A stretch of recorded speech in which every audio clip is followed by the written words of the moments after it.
നാഗമണി. അവതരണം ഷിബു ജോസഫ്. രചന വിദ്യാവസൻ. നാഗമണിയുടെ കാലി വീണ് മാപ്പ് ചോദിക്കണം. കാശിയുടെ ആഞ്ഞ മുഴങ്ങി. ആ വാക്കുകൾ കേട്ടതും അവിടെ കൂടിയിരുന്ന എല്ലാവരും നടുങ്ങി. പരസ്പരം മുഖത്തോട് മുഖം നോക്കി. ആർക്കും സ്വന്തം ചെവികളെ വിശ്വസിക്കാൻ കഴിഞ്ഞില്ല. എന്താണ് തമ്പുരാനെ പറഞ്ഞത്? ഒരു പ്രമാണി വിറയുന്ന ശബ്ദത്തിൽ ചോദിച്ചു. നാഗമണിയുടെ കാലി വീണ് മാപ്പ് ചോദിക്കണമെന്ന കൽപ്പന അവരുടെ അഹങ്കാരത്തിന് മേലുള്ള ഇടിമിന്നലായിരുന്നു. ജീവിതത്തിൽ ഒരിക്കലും ചിന്തിക്കാത്ത കാര്യം സ്വന്തം തമ്പുരാൻ തന്നെയാണ് കൽപ്പിച്ചിരിക്കുന്നത് എന്ന സത്യം അവർക്ക് ഉൾക്കൊള്ളാനായില്ല. നാഗമണി ഒരു നിമിഷം സ്തംഭിച്ചിരുന്നു. കണ്ണുകളിൽ അതിശയവും ആശയക്കുഴപ്പവും നിറഞ്ഞു. കാശിയെ നോക്കി അവൾ നിന്നു. പക്ഷെ കാശിയുടെ മുഖത്ത് യാതൊരു ഭാവമാറ്റവും ഉണ്ടായിരുന്നില്ല. ഞാൻ പറഞ്ഞത് കേട്ടില്ലേ? കാശിയുടെ ശബ്ദം വീണ്ടും ഉയർന്നു. നാഗമണിയുടെ കാലി വീണ് മാപ്പ് ചോദിക്കണം എല്ലാവരും. ആ വാക്കുകൾ കേട്ടതോടെ അവിടെയാകെ ഭയപ്പെടുത്തുന്ന നിശബ്ദത പടർന്നു. തമ്പുരാനെ, അരുത്, നാഗമണി വിറയുന്ന ശബ്ദത്തിൽ പറഞ്ഞു. അവരെന്റെ കാലി വീഴണ്ട, എനിക്ക് ആരോടും വൈരാഗ്യമില്ല. കാശി അവളെ തടഞ്ഞു. പറ്റില്ല, ഇന്ന് അത് നടന്നേ പറ്റൂ. അവന്റെ ശബ്ദത്തിൽ വിട്ടുവീഴ്ച ഉണ്ടായിരുന്നില്ല. അവിടെ നിന്നിരുന്ന സ്ത്രീകളെ നോക്കി കാശി തുടർന്നു. നാഗമണിയെ നഗ്നിയാക്കി കുളത്തിലിറക്കിയപ്പോൾ എവിടെ പോയിരുന്നു നിങ്ങളുടെ സ്ത്രീത്വം? എവിടെയായിരുന്നു നിങ്ങളുടെ ആത്മാഭിമാനം? ഓരോ വാക്കും അവിടെ ഉണ്ടായിരുന്നവരുടെ മനസ്സിൽ ആഴത്തിൽ പതിച്ചു. നിങ്ങൾ സ്ത്രീകളല്ലേ? ഒരു സ്ത്രീയുടെ മാനവും അഭിമാനവും ചവിട്ടി മതിക്കുമ്പോൾ നിങ്ങൾ മിണ്ടാതിരുന്നു. മാരടം മറയ്ക്കാനുള്ള അവകാശത്തിനായി പോരാടിയ സ്ത്രീകളുടെ പാരമ്പര്യം പറയുന്ന നിങ്ങളാണ് മറ്റൊരു പെണ്ണിന്റെ മാനത്തിലേക്ക് ആക്കാൻ പോലും മുന്നോട്ട് വരാതിരുന്നത്. പുച്ഛം നിറഞ്ഞൊരു ചിരിയോടെ കാശി അവരെ നോക്കി. ഇന്ന് നിങ്ങൾ അവരുടെ കാലി വീണ് മാപ്പ് പറയണം. അത് നാഗമണിക്ക് വേണ്ടിയല്ല, നിങ്ങൾ ചെയ്ത പാപത്തിന് വേണ്ടിയാണ്. വിറയുന്ന കൈകളോടെ ആ സ്ത്രീകൾ മുന്നോട്ട് വന്നു. കണ്ണുനീർ ധാരയായി ഒഴുകി. തമ്പുരാനി, ഞങ്ങളോട് ക്ഷമിക്കണം. കാശി കർക്കശമായി അവരെ നോക്കി. എന്നോടല്ല നിങ്ങൾ മാപ്പ് പറയേണ്ടത്. അവർ തലകുനിച്ച് നിശബ്ദരായി. അതിൽ പ്രായം കൂടിയ ഒരു സ്ത്രീ വിറയുന്ന ശബ്ദത്തിൽ പറഞ്ഞു. കീഴ്ജാതിയിൽപ്പെട്ട ഒരു പെണ്ണിനെ ക്ഷേത്രത്തിൽ നൃത്തം ചെയ്യാൻ പറഞ്ഞപ്പോൾ ഞങ്ങളുടെ ദേഷ്യവും അന്ധവിശ്വാസവും ഞങ്ങൾ അന്തരാക്കി. ആ നിമിഷം അവളെ അവമാനിക്കാനാണ് ഞങ്ങൾ ശ്രമിച്ചത്. അവളുടെ വസ്ത്രം വലിച്ചുവരാൻ ശ്രമിച്ചതും വലിയ തെറ്റായിരുന്നു. ഞങ്ങളോട് ക്ഷമിക്കണം. അവരെല്ലാവരും കൈകുപ്പി കരഞ്ഞു. കാശിയുടെ മുഖം കഠിനമായി. മാപ്പ് തരേണ്ടത് ഞാനല്ല. കാശി നാഗമണിയെ നോക്കി. നിങ്ങൾ അവമാനിച്ചതും അവളെയാണ്. അവളുടെ മനസ്സാണ് നിങ്ങൾ മുറിവേൽപ്പിച്ചത്. അതുകൊണ്ട് മാപ്പ് ചോദിക്കേണ്ടതും നാഗമണിയോടാണ്. ആ വാക്കുകൾ കേട്ടത് സ്ത്രീകൾ നാഗമണിയുടെ നേരെ തിരിഞ്ഞു. അവരുടെ കണ്ണുകളിൽ കുറ്റബോധവും പശ്ചാത്താപവും നിറഞ്ഞിരുന്നു. എല്ലാ സ്ത്രീകളും നാഗമണിയുടെ നേർക്ക് തിരിഞ്ഞു. വിറയുന്ന കൈകൾ കുപ്പി അവർ തലവനിച്ചിരുന്നു. നാഗമണി, ഞങ്ങളോട് ക്ഷമിക്കണം. കാശിയുടെ ശബ്ദം വീണ്ടും മുഴങ്ങി. കൈകുപ്പിയാൽ മാത്രം പോരാ. ഒരു നിമിഷം അവൻ നിർത്തി. കാലിൽ വീഴുക. ആ കൽപ്പന കേട്ടതും അവിടെ ഉണ്ടായിരുന്നവർ വീണ്ടും ഞെട്ടി. സ്ത്രീകൾ ഭയത്തോടെ പരസ്പരം നോക്കി. കാശി വൈദവ് പൊട്ടിത്തെറിച്ചു. മതി, അവർ തെറ്റ് സമ്മതിച്ചു. ഇനി ഇത്രയും അവമാനിക്കേണ്ട ആവശ്യമില്ല. കാശി പതിയെ വൈദവിന്റെ നേർക്ക് തിരിഞ്ഞു. അവന്റെ കണ്ണുകളിലെ ഗൗരവം കണ്ടപ്പോൾ വൈദവ് പോലും ഒരു നിമിഷം നിശബ്ദനായി. അപമാനം. കാശി ശാന്തമായെങ്കിലും കൂർമ്മമായ ശബ്ദത്തിൽ ചോദിച്ചു. ഒരു നിരപരാധിയായ പെണ്ണിനെ എല്ലാവരും നഗ്നാക്കി അവമാനിച്ചപ്പോൾ ആരും ഈ ചോദ്യം ചോദിച്ചില്ല. ഇന്ന് സ്വന്തം തെറ്റിന്റെ മുന്നിൽ തലവനിക്കേണ്ടി വന്നപ്പോൾ മാത്രമാണോ അവമാനം ഓർമ്മ വരുന്നത്?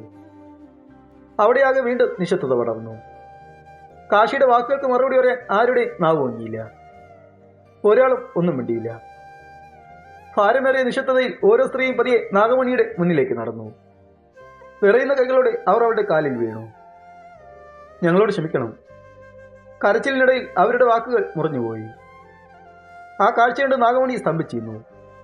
ഭയവും സങ്കോചവും നിറഞ്ഞ കണ്ണുകളോടെ അവൾ കാശിയെ നോക്കി. കാശി അവളെ മാത്രം നോക്കിയിരുന്നു. അവന്റെ കണ്ണുകളിൽ ആദ്യമായി കാഠിന്യമല്ല, മറിച്ച് ഒരാശ്വാസവും ഉറച്ച പിന്തുണയും തെളിഞ്ഞു. ഭയപ്പെടേണ്ടെന്ന് പറയാതെ പറയുന്ന ഒരു നോട്ടം. ആ നോട്ടം നാഗമണിയുടെ മനസ്സിലെ ഭയം പതിയകറ്റി. അവളുടെ ചുണ്ടിൽ നേർത്തൊരു പുഞ്ചിരി ഒരുങ്ങി. നിറഞ്ഞ കണ്ണുകളോടെ അവൾ കാശിയുടെ നേർക്ക് കൈകൾ കൂപ്പി. ആ നിമിഷം വാക്കുകളൊന്നും ഉണ്ടായിരുന്നില്ല. ആ പുഞ്ചിരിയും ആ കൂപ്പുകൈകളും മാത്രം മതി നന്ദി ആദരവ് മനസ്സിലാക്കാൻ. അന്ന് രാത്രി കൊട്ടാരം നിശബ്ദതയിൽ മുങ്ങിക്കിടക്കുകയായിരുന്നു. കാശി തന്റെ മുറിയിലിരുന്ന് ചില രേഖകൾ പരിശോധിക്കുകയായിരുന്നു. അപ്പോഴാണ് വാതിലിൽ മുട്ടുകേട്ടത്. വാ, അവൻ ശാന്തമായി പറഞ്ഞു. വാതിൽ തുറന്ന് വൈദവ് അകത്തേക്ക് കയറി. കാശി, ഞങ്ങളൊരു തീരുമാനം എടുത്തു കഴിഞ്ഞു. കാശി തല ഉയർത്തി അവനെ നോക്കി. എന്താണ് എന്ന ഭാവത്തിൽ അവന്റെ പുരിയങ്ങൾ ചെറുതായി ഉയർന്നു. വൈദവ് ഒരു പുഞ്ചിരിയോടെ അടുത്തേക്ക് വന്നു. നിനക്ക് ഒരു വിവാഹം കഴിപ്പിക്കാൻ ഞങ്ങൾ തീരുമാനിച്ചു. കാശിയുടെ മുഖം ഒരു നിമിഷം പോലും മാറിയില്ല. വിവാഹമോ? അവൻ മെല്ലെ എഴുന്നേറ്റ് വൈദവന്റെ കണ്ണുകളിലേക്ക് നോക്കി. അത് ഞാൻ പറയുമ്പോൾ മതി. ഒരു നിമിഷം നിർത്തിയ ശേഷം ഉറച്ച ശബ്ദത്തിൽ തുടർന്നു. അതും ഞാൻ തിരഞ്ഞെടുക്കുന്ന പെണ്ണിനെ മാത്രമേ ഞാൻ കല്യാണം കഴിക്കൂ. അവന്റെ വാക്കുകളിൽ അത്രയും ഉറപ്പുണ്ടായിരുന്നു. വൈദവ് ചെറുചിരിയോടെ കൈകൾ കെട്ടിയിരുന്നു. അങ്ങനെ ഒരാൾ നിന്റെ മനസ്സിലുണ്ടോ കാശി? കാശി മറുപടി പറയാതെ ജനലിലൂടെ പുറത്തേക്ക് നോക്കി. അവന്റെ കണ്ണുകളിൽ ഒരു പറയാത്ത രഹസ്യം മിന്നി മറഞ്ഞു. പിറ്റേന്ന് രാവിലെ പ്രഭാതത്തിന്റെ തണുത്ത കാറ്റേറ്റ് കാശി കൊട്ടാര വളപ്പിലൂടെ നടന്നു. അപ്പോഴാണ് എതിർവശത്ത് നിന്ന് നാഗമണി വരുന്നത് അവന്റെ ശ്രദ്ധയിൽപ്പെട്ടത്. ഒരു നിമിഷം കാശിയുടെ കാല് നിശ്ചലമായി. കാശിയെ കണ്ടതും നാഗമണിയുടെ ഹൃദയം വേഗത്തിൽ മിടിച്ചു. അവൾ ഭയത്തോടെ തലവനിച്ച് ഒതുങ്ങിയിരുന്നു. കാശി പതിയെ അവളുടെ അടുത്തേക്ക് നടന്നു. നാഗമണി. അവന്റെ വിളികേട്ട് അവൾ മെല്ലെ മുഖം ഉയർത്തി. നമുക്കൊരു ദിവസം കൃഷ്ണപുരത്തേക്ക് പോയാലോ? കാശിയുടെ ചോദ്യം കേട്ടതും നാഗമണിയുടെ കണ്ണുകൾ അത്ഭുതത്തോടെ വിടർന്നു. കൃഷ്ണപുരത്തേക്കോ? അവൾ വിശ്വസിക്കാനാകാതെ ചോദിച്ചു. അതെ. കാശി നേരത്തെ പുഞ്ചിരിയോടെ തലയാട്ടി. നീ ജനിച്ച നാട് ഒരിക്കൽ കൂടി കണ്ടുവരണം എന്ന് തോന്നുന്നില്ലേ? ആ വാക്കുകൾ കേട്ട നാഗമണിയുടെ കണ്ണുകൾ നിറഞ്ഞു. വർഷങ്ങളായി മനസ്സിന്റെ ആഴങ്ങളിൽ അടച്ചു വെച്ചിരുന്ന ഓർമ്മകൾ ഒരൊറ്റ നിമിഷം കൊണ്ട് ഉണർന്നു. അവൾക്ക് മറുപടി പറയാൻ വാക്കുകൾ കിട്ടിയില്ല. നിറഞ്ഞ കണ്ണുകളോടെ അവൾ കാശിയെ നോക്കിയിരുന്നു. കുംഭാഭിഷേകത്തിന്റെ 1-ാം ദിവസം. അധികാലം മുതൽ ക്ഷേത്ര പരിസരം ഭക്തജനങ്ങളെ കൊണ്ട് നിറഞ്ഞിരുന്നു. വർഷങ്ങളായി കാത്തിരുന്ന ആ ദിനം ഒടുവിൽ വന്നെത്തിയിരുന്നു. വരൂ, എല്ലാവർക്കും ക്ഷേത്രത്തിലേക്ക് പ്രവേശിക്കാം. ആ പ്രഖ്യാപനം കേട്ടതും സാധാരണ ജനങ്ങൾ കണ്ണീരോടെയും പുഞ്ചിരിയോടെയും അകത്തേക്ക് പ്രവേശിച്ചു. ഇത്രയും കാലം ക്ഷേത്രത്തിന്റെ പടിവാതിക്കൽ നിന്ന് മാത്രം തൊഴുതിരുന്നവർ ഇന്ന് ആദ്യമായി ശ്രീകോവിലിന് മുന്നിലെത്തി കൈകൂപ്പിയിരുന്നു. ദേവ, നിറകണ്ണുകളോടെ അവർ പ്രാർത്ഥിച്ചു. ആ കണ്ണീരിൽ വർഷങ്ങളായുള്ള വേദനയും ഇന്നത്തെ സന്തോഷവും ഒരുപോലെ കലർന്നിരുന്നു. അല്പസമയത്തിന് ശേഷം നാഗമണി തന്റെ നൃത്തവേഷത്തിൽ ക്ഷേത്ര നടയിലെത്തി. നെറുകിൽ ചാർത്തിയ സിന്ദൂരവും ആഭരണങ്ങളുടെ തിളക്കവും കാലിലെ ചിലങ്കയുടെ നേർത്ത നാദവും അവളുടെ ഭംഗിക്ക് മാറ്റുകൂട്ടി. ഒരു നിമിഷം അവൾ ക്ഷേത്ര ഗോപുരത്തിലേക്ക് നോക്കി. ശേഷം വലതുകാൽ വെച്ച് ക്ഷേത്രത്തിനകത്തേക്ക് പ്രവേശിച്ചു. ആ നിമിഷം അവളുടെ ശരീരം വിറച്ചു. വർഷങ്ങൾക്ക് മുമ്പ് അവമാനിക്കപ്പെട്ട് കണ്ണീരോടെ ഇറങ്ങിപ്പോയ അതേ ക്ഷേത്രത്തിലേക്കാണ് ഇന്ന് ആദരവോടെ ഒരു കലാകാരിയായി അവൾ തിരിച്ചു കയറുന്നത്. അവളുടെ കണ്ണുകളിൽ നിന്ന് കണ്ണുനീർ ധാരയായി ഒഴുകി. അമ്മേ, ഇന്നെന്റെ മാനവ സ്വപ്നവും തിരികെ തന്നതിന് നന്ദി. മനസ്സിൽ പ്രാർത്ഥിച്ചുകൊണ്ട് അവൾ ശ്രീകോവിലിനെ വണങ്ങി. ദൂരെ നിന്നുകൊണ്ട് ഇതെല്ലാം കാശി നിശബ്ദമായി നോക്കുകയായിരുന്നു. നാഗമണിയുടെ കണ്ണുകളിലെ ആനന്ദവും നിറഞ്ഞ കണ്ണീരും കണ്ടപ്പോൾ കാശിയുടെ മുഖത്ത് അറിയാതെ ഒരു പുഞ്ചിരി വിരിഞ്ഞു. അത് വിജയത്തിന്റെ പുഞ്ചിരിയായിരുന്നില്ല. ഒരു മനസ്സിന്റെ മുറിവ് ഭേദമായത് കണ്ടതിന്റെ സംതൃപ്തിയായിരുന്നു. മനസ്സിലെ മനസ്സോടെ പൂജാരിമാർ മന്ത്രോച്ചാരണം ആരംഭിച്ചു. അവരുടെ ശബ്ദത്തിൽ പതിവ് ഗാംഭീര്യം ഉണ്ടായിരുന്നെങ്കിലും മുഖങ്ങളിൽ അതൃപ്തി വ്യക്തമായിരുന്നു. വിധിപ്രകാരം പൂജാകർമ്മങ്ങൾ ഒന്നൊന്നായി നടന്നു. ശ്രീകോവിലിന് മുന്നിൽ നിന്ന് സാധാരണ ജനങ്ങൾ നിറഞ്ഞ ഭക്തിയുടെ കൈകൾ നീട്ടി. വർഷങ്ങളായി അകലിൽ നിന്ന് മാത്രം കണ്ടിരുന്ന ദേവസന്നിധിയിൽ ഇന്നവർ നിൽക്കുകയാണെന്ന ചിന്ത അവരുടെ കണ്ണുകൾ വീണ്ടും നിറച്ചു. പ്രസാദം വാങ്ങാൻ അവർ ഭക്തിയോടെ കൈകൾ നീട്ടിയപ്പോൾ ചില പൂജാരിമാർ മൂന്ന് വിളിച്ചുകൊണ്ട് മനസ്സില്ല മനസ്സോടെ പ്രസാദം അവരുടെ കൈകളിൽ വെച്ചു കൊടുത്തു. എന്നാൽ ആ മുഖഭാവങ്ങളൊന്നും സാധാരണ ജനങ്ങളുടെ സന്തോഷം കെടുത്തിയില്ല. അവർക്ക് ആ പ്രസാദം വെറും പൂജയുടെ ഭാഗമായിരുന്നില്ല. വർഷങ്ങളായി നിഷേധിക്കപ്പെട്ട അവകാശം തിരികെ ലഭിച്ചതിന്റെ ആദ്യ അനുഗ്രഹമായിരുന്നത്. പൂജാകർമ്മങ്ങൾ അവസാനിച്ചതോടെ ക്ഷേത്രമുറ്റത്ത് നിശബ്ദത പടർന്നു. ഇനി നാഗമണിയുടെ നൃത്താർപ്പണം. ആ പ്രഖ്യാപനം മുഴങ്ങിയതും എല്ലാവരുടെയും കണ്ണുകൾ വേദിയിലേക്ക് തിരിഞ്ഞു. നാഗമണി മെല്ലെ മുന്നോട്ട് വന്നു. ദേവനെ വണങ്ങി കണ്ണുകളടച്ച് ഒരു നിമിഷം പ്രാർത്ഥിച്ചു. കാലിലെ ചിലങ്ക ആദ്യമായി നാദമുയർത്തി. അവളുടെ നൃത്തം ആരംഭിച്ചു. ആദ്യം അതിർത്തിയോടെയും പുച്ഛത്തോടെയും ഇരുന്നവരായിരുന്നു പലരും. ചിലർ മോഞ്ചൊളിച്ചു. ചിലർക്ക് അവളെ അംഗീകരിക്കാൻ ഇപ്പോഴും മനസ്സായിരുന്നില്ല. എന്നാൽ നിമിഷങ്ങൾ കടന്നുപോയതോടെ ആ മുഖഭാവങ്ങൾ പതിയെ മാറി തുടങ്ങി. ഓരോ ചൂടും കൃത്യത നിറഞ്ഞതായിരുന്നു. ഓരോ മുദ്രയും ഒരു കഥ പറഞ്ഞിരുന്നു. ഓരോ ഭാവവും കാണുന്നവരുടെ ഹൃദയത്തെ സ്പർശിച്ചു. അവളുടെ നൃത്തത്തിൽ അഹങ്കാരമില്ലായിരുന്നു, ഭക്തി മാത്രമായിരുന്നു. ആ ഭക്തിയാണ് അവളുടെ കലയ്ക്ക് ജീവൻ നൽകിയത്. വൈദ്യുത പോലെ അറിയാതെ മുന്നോട്ടാഞ്ഞിരുന്നു. കണ്ണുകളിൽ അത്ഭുതം നിറഞ്ഞു. ഇത്രയും അപൂർവമായൊരു കലാകാരി, അവൻ മനസ്സിൽ പറഞ്ഞു. അവിടെ കൂടിയിരുന്ന എല്ലാവരെയും നാഗമണിയുടെ നൃത്തം വിസ്മയിപ്പിച്ചു. അത്രമേൽ ഗംഭീരമായിരുന്നു, അത്രമേൽ മനോഹരമായിരുന്നു. അവളെ ഇഷ്ടപ്പെടാത്തവർ പോലും എതിർത്തിയുന്നവർ പോലും അറിയാതെ ആ നൃത്തത്തിൽ ലയിച്ചുപോയി. ആ നിമിഷം അവർ കണ്ടത് ഒരു കീഴ്ജാതിക്കാരിയെ ആയിരുന്നില്ല, ദേവന് മുന്നിൽ തന്റെ ആത്മാവ് സമർപ്പിക്കുന്ന ഒരു കലാകാരിയായിരുന്നു. നാഗമണിയുടെ ഓരോ ചുവടിലും ഭക്തി നിറഞ്ഞിരുന്നു. അവളുടെ കൈമുദ്രകളും നേത്രഭാവങ്ങളും താളത്തിനൊത്ത് ഒഴുകിയപ്പോൾ അവിടെ കൂടിയിരുന്നവർ ശ്വാസമടക്കാണ് ആ നൃത്തം നോക്കിയിരുന്നത്. ആ നിമിഷം സാക്ഷാൽ ശിവന്റെ ജടയിൽ വാഴുന്ന ഗംഗാദേവി ഭൂമിയിലിറങ്ങി നൃത്തം ചെയ്യുന്ന പോലെയായിരുന്നു അവളുടെ അവതരണം. ക്ഷേത്രമുറ്റം മുഴുവൻ ചിലങ്കയുടെ നാദവും സംഗീതത്തിന്റെ അലകളും കൊണ്ടു നിറഞ്ഞു. ആരുടെയും കണ്ണുകൾ അവളിൽ നിന്ന് മാറിയില്ല. ദൂരെ നിന്നുകൊണ്ട് ഇതെല്ലാം കട്ടിയുന്ന കാശിയുടെ മൊത്തം ആദ്യമായി ഒരു പുതിയ ഭാവം വിരിഞ്ഞു. അത് വെറും അത്ഭുതമല്ലായിരുന്നു.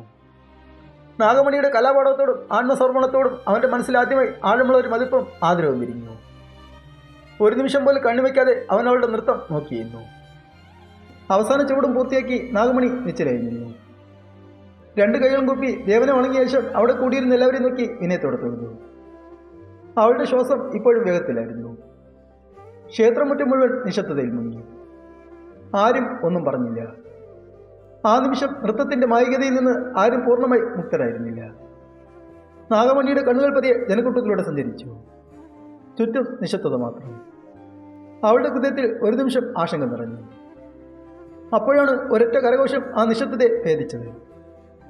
നാഗമണി ഞെട്ടി തലയുയർത്തി നോക്കി. അത് കാശിയായിരുന്നു. മുഖത്ത് അഭിമാനത്തിന്റെ പുഞ്ചിരിയോടെ അവൻ കൈയടിച്ചുകൊണ്ട് അവളുടെ നേർക്ക് നടന്നു. ആ കരഘോഷം കേട്ടതും അവിടെ കൂടിയിരുന്നവരും ബോധം വീണ്ടെടുത്തതുപോലെ എഴുന്നേറ്റ് നിന്ന് കൈയടിക്കാൻ തുടങ്ങി. ക്ഷേത്രമുറ്റം മുഴുവൻ കരഘോഷം കൊണ്ട് മുഖരിതമായി. കാശി അവളുടെ മുന്നിൽ വന്നിരുന്നു. നാഗമണിയുടെ കണ്ണുകൾ നിറഞ്ഞൊഴുകി. ഒരു വാക്കുപോലും പറയാതെ ഭക്തി ആദരവ് നിറഞ്ഞ മനസ്സോടെ അവൾ കുനിഞ്ഞ് കാശിയുടെ പാദങ്ങളിൽ വീണു. അത്ഭുതം! വൈദവന്റെ ചുണ്ടുകളിൽ നിന്ന് അറിയാതെ ഒരു വാക്ക് പുറത്തു വന്നു. ഇതുപോലൊരു നൃത്തം ഞാൻ ഇതുവരെ കണ്ടിട്ടില്ല. അവന്റെ ശബ്ദത്തിൽ അത്ഭുതം മാത്രമല്ല, ആത്മാർത്ഥമായ അഭിനന്ദനവും നിറഞ്ഞിരുന്നു. ആ വാക്കുകൾ കേട്ടതും നാഗമണിയുടെ കണ്ണുകൾ വീണ്ടും നിറഞ്ഞു. അഭിമാനത്തോടെയും വിനയത്തോടെ അവൾ കൈകൾ കൂപ്പി. നന്ദി, അവളുടെ ചുണ്ടുകൾ മന്ത്രിച്ചു. കാശി ഒരു നിമിഷം അവളെ നോക്കിയിരുന്നു. പിന്നീട് കഴുത്തിലണിഞ്ഞിരുന്ന വൈദ്യുര കല്ലുകൾ പതിച്ച രാജകീയ മാല മെല്ലെ ഒരു കൈകളിലെടുത്തു. അവിടെ കൂടിയിരുന്നവർ ആകാംക്ഷയോടെ നോക്കി. കാശി ആ മാല നാഗമണിയുടെ നേർക്ക് നീട്ടി. ഇതൊരു രാജാവെന്ന നിലയിൽ നൽകുന്ന സമ്മാനമല്ല. ഒരു നിമിഷം നിർത്തിയ ശേഷം അവൻ തുടർന്നു. കലയുടെ മുന്നിൽ തലവനിക്കുന്ന ഒരു ആസ്വാദകൻ നൽകുന്ന ആദരവാണ്. ആ വാക്കുകൾ കേട്ടതും നാഗമണി സ്തംഭിച്ചുപോയി.